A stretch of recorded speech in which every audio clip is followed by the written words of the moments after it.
For more on the Trump administration's escalating feud with Harvard and the courts, let's bring in former federal prosecutor Katie Cherkasky. Katie, thanks for joining us this afternoon. Do you think that these issues that the Trump administration, this fight against Harvard, the visa revocations, that all of this will stand the federal test in the courts? Well, I think that Harvard is ultimately going to lose this battle. The executive branch has basically limitless discretion to revoke visas when it comes to matters of national security and foreign policy. So at the end of the day, the cries about the First Amendment, which are so disingenuous coming from Harvard, which has been one of the least tolerant places in this country for free speech, really do not have anything to do with the discretion that courts cannot overturn the executive branch's determination on these visa grants. So that will ultimately, in my opinion, lead to the success of the administration against Harvard.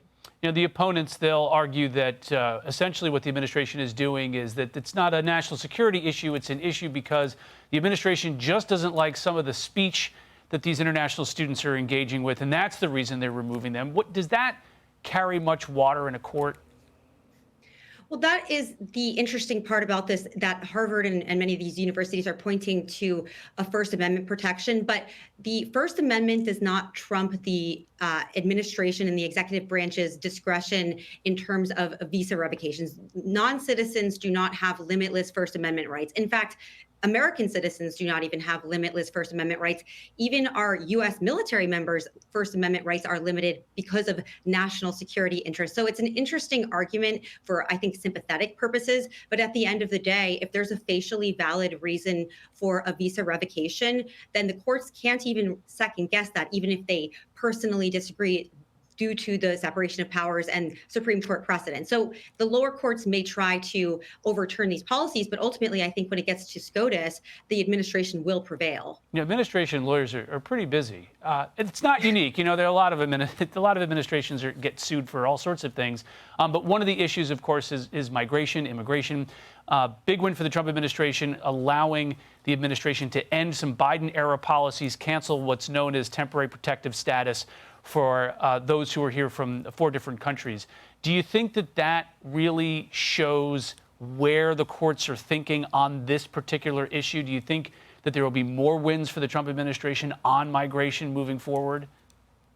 Well, when President Trump came into office, we all knew, and a big part of why he was elected was that there was a huge crisis of illegal immigration in this country, and he's doing his best to clean up that mess. And the executive branch does have broad discretion over decisions on removing visas from individuals and even from classes of individuals that were here as non-citizens. And so ultimately, President Trump has been vindicated when these cases have been elevated up to SCOTUS in many cases. And I think he absolutely will continue to be, because again, on issues of immigration, the executive branch has ultimately almost full discretion to make those decisions, and courts aren't even able to second guess that, even when there's First Amendment arguments that are put forth, even though that will slow the process down to some extent. But at the end of the day, that discretion lies with the executive in terms of national security and foreign policy.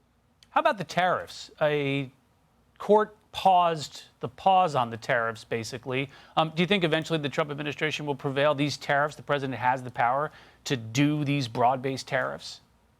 Well, that's an interesting question with the tariffs. There is obviously an emergency powers statute that the administration invoked that does not specifically discuss tariff power. But in the past, SCOTUS has upheld the broad invocation of that statute in other situations that are not specifically enumerated in that statute either. And so again, when we're talking about separation of powers issues and the decision of the president in terms of what are national security issues, national emergencies, the courts interpret that power very broadly. So I think to a large degree, the tariff will be upheld in favor of the administration. There could be some question about some limitations based on the statutes that exist, but Congress has delegated a lot of that power to the executive, and the court has recognized that in the past. So I think that it puts the administration in a pretty solid position. The White House has ripped courts and judges that have sided against them. Do you think that criticism and some of these nationwide injunctions is warranted, but also doesn't that sort of undermine a judiciary, and